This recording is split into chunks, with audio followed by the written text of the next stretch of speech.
स्पष्ट समझ लीजिए, ये बहुत चिंतन करके अपने जीवन में फिर आपको बता रहे हैं। भगवत प्राप्ति में सबसे बड़ी बाधा क्या है? हमारा मन। मन का स्वरूप संकल्प विकल्प करके भोगों में फंसाना। मन से हमारी इतनी घनी दोस्ती हो गई है जन्म जन्मांतर से कि मन ने जो चाहा वो मेरी चाह है, यही बंधन है, यही बंधन, इसी को पकड़ना है। मन ने जो चाहा, मन चाहता क्या है? 5 ज्ञानेंद्रियों के द्वारा भोगे जाने वाले समस्त विषय, जितने त्रिभुवन में भोग हैं उन सबको 5 में स्थित कर दिया गया। शब्द, स्पर्श, रूप, रस, गंध, और 5 ज्ञानेंद्रियों के द्वारा इनको जाना जाता है, ज्ञान होता है इनका। और इन भोगों को भोगने के लिए मन संकल्प विकल्प बनाता है। मन को मैं मानकर, मन को अपना मानकर हमारी दुर्गति हो गई, हम बंधन से युक्त हो गए, दुख पर दुख भोगते चले जा रहे हैं। सुख की लालसा से सुख भोग क्रिया परिणाम भयानक दुख, इसका मूल मन। मन को सुधारना केवल इसकी मित्रता को हटा देने से होगा, दूसरा कोई उपाय नहीं है। ये आप अच्छे से समझ लीजिए। मन को यदि सुधारना है तो इससे दोस्ती हटानी पड़ेगी। बहुत कठिन है इससे दोस्ती छोड़ना। ये जो चाहता है वही मेरी चाह है, ऐसा हमें भ्रम हो गया है। ये अशांत तो हम अशांत, ये शांत तो हम शांत, ये भोगों में तो हमें चाहिए भोग, मैं भोगता। बड़ा विचित्र ये बंधन हो गया है। अगर समझ पा रहे हो, मन की दोस्ती, मन में तन्मयता, मन में अपनापन, यही हमारी मन की गुलामी का मुख्य कारण है, यही बंधन है। जब तक हम मन से दोस्ती नहीं हटा देंगे, मन में तदात्मता जो हो गई उसे नहीं हटाएंगे, अपनापन जो हो गया उसको नहीं हटाएंगे, तब तक इस पर शासन नहीं कर पाएंगे। जब तक मन को अधीन नहीं कर पाएंगे तब तक भजन नहीं हो सकता। भजन की बातें हो सकती हैं, फिर भजन की बातों से हम सम्मान चाहते हैं, रुपया चाहते हैं, नाना प्रकार के भोग चाहते हैं, मनोकामनाओं की पूर्ति चाहते हैं। वो इन के इन प्रकार फंसा के ही रखता है, वो मुक्त नहीं होने देता। इसीलिए शास्त्रों में कहा गया है, बंधन और मोक्ष का कारण तुम्हारा मन ही है। विषय चिंतन भोगों में लगा हुआ मन बंधन का कारण है, भगवत चिंतन प्रभु में लगा हुआ मन मोक्ष का कारण है। स्पष्ट वर्णन किया गया है। इसलिए धैर्यपूर्वक अंतर्मुख होकर के इस मन से दोस्ती हटा दीजिए। ये बिना सत्संग के आप इस युक्ति को नहीं जान पाएंगे। आप इंद्रियां नहीं हैं, आप मन नहीं हैं, आप शरीर नहीं हैं, आप प्राण नहीं हैं, आप भगवान के अंश हैं, ये प्रकृति के अंश हैं, आप परमात्मा के अंश हैं। अपने को भूलकर इनकी अधीनता स्वीकार करके हमारी ये दुर्गति हो गई कि हम तुच्छ विषयों के अधीन हो गए। ऐसा लगता है यदि मन हमारा साथ नहीं देगा तो हम तो किसी काम के नहीं रह गए। अगर हम भोग नहीं भोगेंगे तो हमारा जीवन ही क्या रह गया। ये भ्रम बैठ गया है। यद्यपि आप पूर्ण काम हैं, आपको किसी भी वस्तु व्यक्ति स्थान भोग की किंचन मात्र आवश्यकता नहीं है, पर आपका ये मन आपको अधीन करके भोगों में सुख है, यही जीवन है, यही लाभ है, ऐसा भ्रम करा दिया है। उसी भ्रम को दूर कराने के लिए श्री भगवान गुरुदेव के रूप से, शास्त्र रूप से, नाना प्रकार के धर्मार्थ कार्यों के रूप से, कि इससे मन पवित्र होगा। पवित्र मन निष्काम होता है, अपवित्र मन कामी होता है। जब तक मन पवित्र नहीं होगा तब तक प्रभु से प्रेम या प्रभु का तन्मयता पूर्वक भजन असंभव। निर्मल मन जन सो मोहि पावा।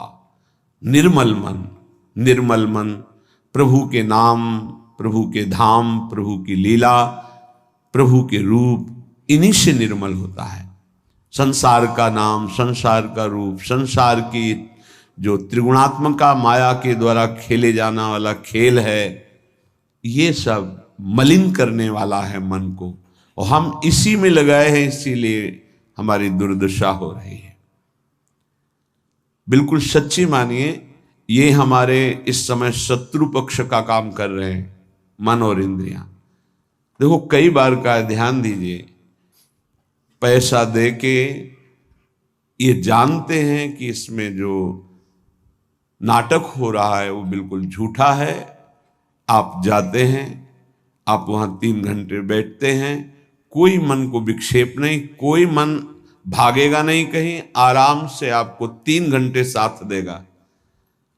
लेकिन 30 मिनट माला उठाइए, देखिए फिर इसकी चाल कितना भागता है।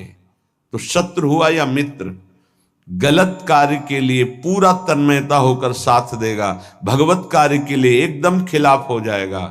तो इसकी चाल को नहीं समझ रहे। हमारा मन हमारा दुश्मन है इस समय। इससे हमारी मित्रता का मतलब है बंधन, मित्रता का मतलब है सर्वनाश। बहुत बहुत सावधानी की जरूरत है। ये मन 5 मिनट ऐसी चेष्टा करा देगा, आजीवन कारावास। कुछ क्षण ऐसी चेष्टा करा देगा, फांसी की सजा। कुछ क्षण ऐसे पाप करा देगा, नहीं कोई जानेगा, तो अंदर से भयानक रोगों की उत्पत्ति, अशांति, हृदय का हर समय दाह युक्त होकर जलना, बहुत प्रकार से कष्ट ही कष्ट देने वाला है। दुख योनयः, इससे दुख ही प्रकट होता है। इसलिए उपासक अपने आप को और मन को अलग करना सीखे। मन की मांग जो सही है वो पास कर दीजिए, जो गलत है उसको ना कर दीजिए, और बहुत जोर से ना कीजिए।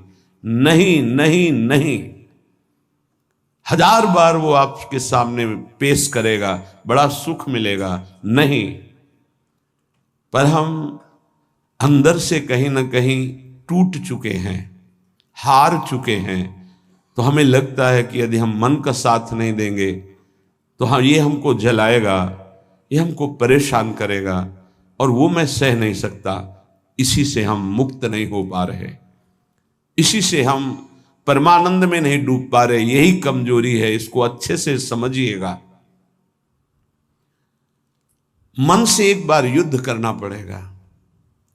यदि इतना सत्संग के द्वारा हम विवेक प्राप्त कर लें कि ये मैं नहीं हूं, मन ये मेरा नहीं है, मन प्रकृति का अंश है, बस फिर तो आप लड़ सकते हैं। और जब मेरा मन, तो आपकी सामर्थ्य नहीं कि ना बोल सकें। जबान से ना बोलेंगे, कदम वहीं चलेंगे जिधर मन ले जाएगा। ये बड़ा सूक्ष्म विषय, इसको समझ लीजिए। सब का सब पूरा अध्यात्म इसी बात पर टिका हुआ है। अगर मन निर्मल तो भगवत साक्षात्कार, मन निर्मल तो स्वरूप स्थित, मन मलिन तो दुर्गति। सारी साधना का फल मन को शांत कर लेना, निर्मल कर लेना, मन को अपने शासन में ले आना। पर ये तभी होगा जब इससे दोस्ती हटाएं। यहां दोस्ती क्या, मन की मांग मतलब मेरी मांग, मेरी मांग मतलब अब पूर्ण ही होना चाहिए, कुछ भी हो। इसी से पापाचरण बनते हैं और मन मलिन हो जाता है, हम और मन के अधीन हो जाते हैं। वो हमें और ऐसी स्थिति ले आता है कि मेरे से कहां भजन साधन, और पूरा जीवन व्यर्थ हो जाता है। श्रीपाद प्रबोधानंद जी महाराज कहते हैं, जागर्ति दुंदभिरवः परमोत्र राधा वृंदावने वनो इति प्रकटः पुराणे तस्या विधेयमसमूर्ध महानुराग मूर्ते तदंगनमपोहे हरिम क्व पश्ये। हे भाई, मेरी बात सुनो और जाग जाओ। ये मोह निद्रा में तुम सो करके अपने जीवन को नष्ट कर रहे हो। क्या सोना है? ये मेरी पत्नी, मेरा पुत्र, मेरा मकान, मेरी संपत्ति और इतना एकत्रित कर लिया है, अब और आगे इतना एकत्रित करूंगा, ये भोग लिया है, आगे ये भोग लूंगा, ऐसा ऐसा। ये स्वप्न चल रहा है। मोह निशा सब सोवनिहारा, देखें स्वप्न अनेक प्रकारा। अब इस स्वप्न में इतना लंबा स्वप्न है कि हम ये जान ही नहीं पा रहे हैं कि हमको यहां से जाना है, कुछ नहीं ले जाना है। हम आए किस लिए हैं, कर क्या रहे हैं, करना क्या है, इसका समाधान ही नहीं हो पाया। बस चलता जा रहा है। दूसरे को दाह संस्कार करके शौक आता है, समझाता है दूसरों को, खुद नहीं समझता कि यही दशा मेरे शरीर की होने वाली है। फिर इसके बाद कोई नवीन शरीर मिलेगा जिसमें हम साधना नहीं कर सकते, जिसमें हम बंधन से मुक्त नहीं हो सकते। इसलिए जागो, प्रभु की प्राप्ति ही जगना है। जहां तुम्हारे हृदय में भाव आया कि मुझे इस जन्म में भगवत साक्षात्कार करना है, जीवन मुक्त होना है, जगना प्रारंभ हो गया। अगर ये चाह नहीं आई तो सो रहा है, चाहे कोई भी हो। 18 पुराण कंठस्थ हो, चारों वेद कंठस्थ हो, लेकिन लक्ष्य भगवत प्राप्ति नहीं है तो सोया हुआ है। जगा हुआ पुरुष वही माना जाता है। मोह का नाश होकर ज्ञान का प्रादुर्भाव हो जाना। होय विवेक मोह भ्रम भागा, तब सब विषय विलास विरागा। जगा हुआ पुरुष जिसके हृदय में बात आ गई है, मुझे स्वरूप स्थित होना है, भगवत प्रेम प्राप्त करना है, भगवान से मिलना है, पक्का इस जन्म में मिलना है भगवान से, ये बात आ गई, वो जगा हुआ पुरुष है। तो ये बात जान लो कि भगवान कहां मिलेंगे। श्रीपाद कहें, ये हम डंके की चोट से कहते हैं कि हमारी लाडली जू परम पावन वृंदावन धाम में अभी इसी क्षण लीला परायण है। राधा वृंदावने वन इति प्रकटः पुराणे, बहुत से शास्त्रों में ऐसा वर्णन, गर्ग संहिता देख लीजिए, पाताल खंड में ब्रह्म वैवर्त पुराण में बहुत सुंदर वर्णन है, जगह जगह वर्णन है। तो जहां हमारी किशोरी जू है वहीं प्रभु विराजमान है। अब सूक्ष्म विषय इसका, किशोरी जू प्रेम रूप है। जहां प्रेम है वहीं हरि है। प्रेम के बिना हरि का साक्षात्कार नहीं हो सकता। प्रेम का मूर्तिमान स्वरूप हमारी प्रिया जो है, इसीलिए हम कहते हैं राधा राधा राधा, क्योंकि राधा उच्चारण किया तो जिनका नाम राधा है वो देखे, और जिनको प्राण प्रिय है वो देखे। प्राण प्रिय है हरि को, हरि रसना राधा राधा रट, स्वयं हरि जो राधा राधा रटते हैं, और किशोरी जो प्रिया प्रीतम दोनों हमारी तरफ देखेंगे राधा उच्चारण से। तस्या विधेय मसमूर्ध महानुराग, किशोरी जू की कृपा से ही महाअनुराग प्रकट होता है। महाअनुराग में ही हरि का साक्षात्कार होता है, प्रिया प्रीतम का साक्षात्कार होता है। इसलिए अगर हमारे वाक्य को आप समझ पा रहे हो, श्रीपाद कह रहे हैं, तो आप वृंदावन का आश्रय ले लीजिए। अगर अखंड वास नहीं प्राप्त हो पा रहा तो आश्रय ले लीजिए, रजरानी का सेवन कीजिए, धाम आइए, बार बार यहां दर्शन कीजिए, प्रदक्षिणा परिक्रमा कीजिए, बैठकर एकांत में नाम जप कीजिए। बहुत बड़ा प्रभाव धाम में जो भजन करता है तो बहुत कई गुना बढ़ करके उसको लाभ मिलता है। इसलिए यहां बहुत जल्दी भगवत प्राप्ति होती है।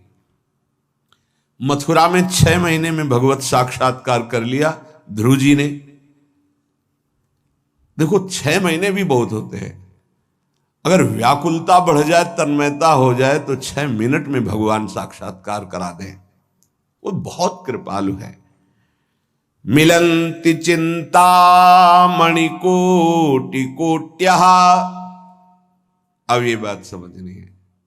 स्वयं बहिर्दृष्टि मुपैति वा हरिः, तथापि वृंदावन धूलि धूसरम न देहमन्यत्र कदापि आतुमे। एक तरफ हरि है, एक तरफ करोड़ करोड़ प्रकार के सब भोग सामग्री, महान रत्न, रुपया, पैसा, सोना, चांदी, सब वैभव है। अब अगर पूछा जाए मन से कि किधर कदम बढ़ाओगे, तो इधर ही कदम बढ़ेगा, हरि की तरफ नहीं। बातें केवल हरि की होंगी, हरि की तरफ कदम नहीं। बहुत विचित्र माया है, बहुत विचित्र माया। देखो ना, मन समझा रहा है अभी भोग लो, हरि तो आगे मिल ही जाएंगे। आगे कब कब आगे मिल जाएंगे? कितने दिन की आयु है? हमारा मन हमको गलत सलाह देकर हृदय को अपवित्र करता रहता है, हम राजी बने रहते हैं। बड़ा धोखा हो रहा है, हम अपने साथ धोखा कर रहे हैं। पक्का समझो, केवल हरि प्राप्ति के लिए हम यहां आए हैं। अनंत जन्मों से भटक रहे हैं, अनंत जन्मों से, न जाने किस किस लोक में, किस किस योनियों में कितना कितना कष्ट, वो सब भोग के आए हैं। माया ने सब विस्मृत कर दिया है। अब लगता है देखा जाएगा जो होगा। अरे देखने लायक नहीं रहोगे। ऐसा कष्टप्रद जीवन होता है कि कोई उपाय नहीं है। अन्य योनियों में कोई उपाय नहीं है। बहुत कष्टप्रद जीवन। देखो ना जीवों के साथ कैसा बर्ताव कर रहे हैं, मनुष्य शरीर धारण करके। पता नहीं उनको कि यही दुर्गति उनकी होनी है। जीवित ऐसे जैसे पकोड़े तले जा रहे हैं, ऐसे जीवों को, ऐसे उनके, वो भी जीव हैं, वो हम ही तुम हैं, कर्म के अनुसार वो बन गए। क्या बर्ताव हो रहा है। वैसे भी जंगल में नाना प्रकार के कष्ट अन्य जीवों को प्राप्त होते हैं। अगर कांटा लग गया तो आप निकाल सकते हो, वो नहीं निकाल सकते। एकमात्र मानव देह है जिससे आप इस माया प्रपंच से मुक्त हो सकते हैं। यहां आना बुरा नहीं है, लेकिन कर्म बंधनों से आना बुरा है। जैसे जेल में दोनों रहते हैं, जेलर भी और कैदी भी। कैदी बन करके रहना ठीक नहीं, जेलर वहीं रहता है, उसको कोई बंधन थोड़ी। ऐसे ही कारक महापुरुष के रूप में जगत में आना बड़ा सुखद है। भगवान का यश गान करते हुए भगवत भाव में स्थित, भगवत स्वरूप में स्थित लाखों बार भेजे प्रभु, कोई परेशानी नहीं। ये जो कर्म बंधन से युक्त होकर आना है, इसे मिटाना है। ये संसार तब तक दुखद है जब तक भोग वासना है। भोग वासना हटी की परमानंद ही है दसों दिशाओं में, क्योंकि वही साक्षात आनंद मूर्ति भगवान ही सब रूपों में। मत्तः पर तरम नान्यत किंचिदस्ति धनंजय, किंचन मात्र मेरे सिवा कोई नहीं है। वही परमानंद प्रभु विराजमान है। आपकी कसौटी है मिलत चिंतामणि कोटि कोट्यः स्वयं बहिर्दृष्टि मुपैति वा हरि। एक तरफ हरि है, एक तरफ नाना प्रकार के रत्न भोग सामग्री हैं। तुम्हारा मन उधर आकर्षित होगा, लेकिन तुम्हें उधर नहीं जाना, हरि की तरफ बढ़ाना है कदम। यहां तो बहुत छोटा स्तर गिरा हुआ है हमारी साधना का। अगर हमारे मनोनुकूल भोजन मिल गया तो प्रभु को भूल जाएंगे और उसका स्वाद लेने में हम समय अपना नष्ट कर देंगे। एक रसेंद्री का विषय, ऐसे हर इंद्री का विषय आप देख लीजिए। आपके मनोनुकूल कोई गाना, कोई नाटक, कोई सिनेमा, कोई आप देख लीजिए, प्रभु को भूल जाएंगे आप उस समय, और उस पे आपका मन तन्मय हो जाएगा। कितनी छोटी गिरी हुई स्थिति है। त्रिभुवन का कोई भी आकर्षण हमारा नाम न छुटवा पावे, भगवत स्मृति न छुटवा पावे, तब तो साधना मानी जाएगी। बिल्कुल सावधान। श्रीधाम वृंदावन का जो वास है, आश्रय है, ये बहुत जोर का है। आश्रय से ही भगवत प्राप्ति हो जाएगी अगर दृढ़ निष्ठा आ जाए। कोटि कोटि चिंतामणि रत्न आदि आपको प्राप्त हो तो भी तुम आश्रय मत छोड़ना, प्रभु का, वृंदावन का, धाम का। पहली बात तो ये भगवत आश्रय कहीं भी रहोगे तो ये धाम आपको अपनी महिमा प्रकाशित कर देगा। कहीं भी आश्रय पक्का होना चाहिए। आश्रित हृदय वृंदावन का कैसा होता है कि जहां उसको अपने व्यवहार कार्य से फुर्सत मिली भागा, जैसे कोई अपने घर को भागता है छुट्टी मिलने पर, ऐसे श्रीधाम भाग के आया। उससे कोई कहे अमुक जगह चलो बहुत सुंदर वहां शोभा है प्रकृति की, वो नहीं जाएगा। नहीं नहीं, हमारा तो जीवन वृंदावन है, प्राण वृंदावन है, सर्वस्व वृंदावन है। वो बस भाग के वृंदावन, ये है वृंदावन का आश्रय। एक दिन का भी समय मिला तो कहीं नहीं, भागा वृंदावन की तरफ। एक बार बिहारी जी की दंडवत, एक बार वृंदावन की परिक्रमा की, फिर चला गया। आश्रय तत्व अगर पुष्ट होगा तो वृंदावन वहीं कृपा कर देगा। एक बात और बड़ी जोर की कह रहे हैं कि जिनको वृंदावन वास मिल गया है उनके लिए खास बात, यदि आपको अखंड वृंदावन वास मिल गया है तो अब बहिर्दृष्टि मुपैति वा हरि, हरि भी वृंदावन की सीमा के बाहर आपको बुला रहे हो तो मत जाना। जैसा श्रीपाद श्लोक में लिख रहे हैं, श्री भट्ट देवाचार्य जी उसे पद में लिख रहे हैं, विपिन राज सीमा के बाहर हरिहू को न निहार, रे मन वृंदा विपिन निहार। यद्यपि मिले कोटि चिंतामणि तऊ न हाथ पसार। बिल्कुल उसी की टीका है मानो। जय श्री भट्ट धूलि धूसरतन यह आशा और, तथापि वृंदावन धूलि धूसरम न देह मन्यत्र कदापि आतु में।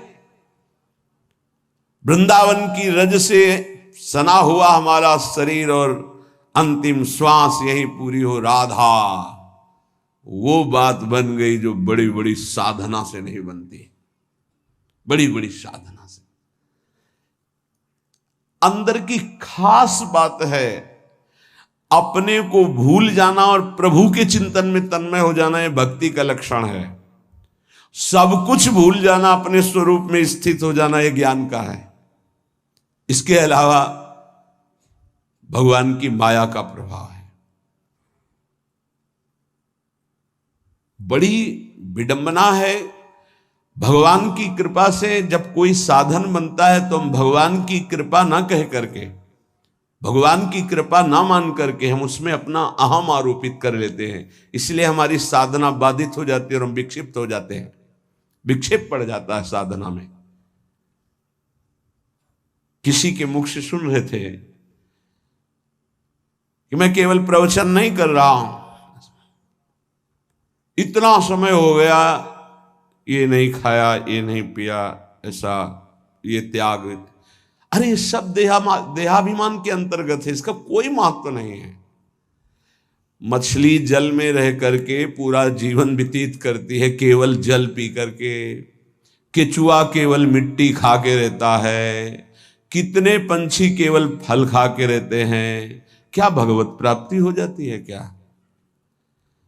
ये साधन देह विस्मृत करने के लिए है कि जो कुछ मिला थोड़ा डाल दिया, बस नाम चिंतन, भगवत चिंतन। चिंतन इस बात का कि एक एक दिन हम प्लस जोड़ रहे हैं कि ये नहीं खाया, ये नहीं पिया, ये नहीं त्याग, ये तो प्राकृतिक क्रिया है, इसका कोई महत्व है क्या? देह धर्म से युक्त होकर, देहाभिमान से युक्त होकर ऐसी चेष्टाओं में साधक उन्नति नहीं प्राप्त करता, गर्व करता है और पतन हो जाता है। महाराज ययाति का सुकृत नष्ट नहीं हो रहा था, बड़े समय से उत्तम लोकों में विमानों से घूम रहे थे।